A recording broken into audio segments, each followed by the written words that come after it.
হরে কৃষ্ণ। আজ ছিল নামহট্ট। তো এই যে দেখো জায়ের সাথে চলে এলাম সেখানে। তো ব্রহ্মচারী প্রভুরা নাম কীর্তন করছিল, পাঠ কীর্তন করছিল। তো শ্রবণ করে খুবই ভালো লাগলো। তো পাঠ শেষে প্রভুজি জিজ্ঞাসা করেছিল কারো কোনো প্রশ্ন আছে কিনা। তো সেখানে আমি একটা প্রশ্ন করেছিলাম যে প্রভু, ভক্তি জীবনে কি করে আরো প্রোগ্রেস করা যায়, কারণ আমি তো এখনো নতুন, আর মায়া প্রতিনিয়ত আমাদেরকে আঁকড়ে ধরতে চাইছে, কি করে এই মায়া থেকে আমরা নিজেকে দূরে রাখবো।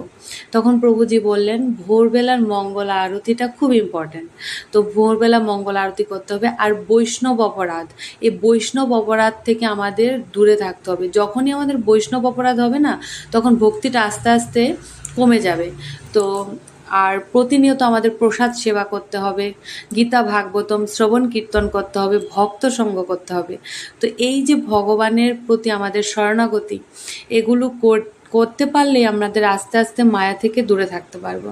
তো তারপরে আমি ভোগারতি দর্শন করে প্রসাদ সেবা করলাম। হরে কৃষ্ণা।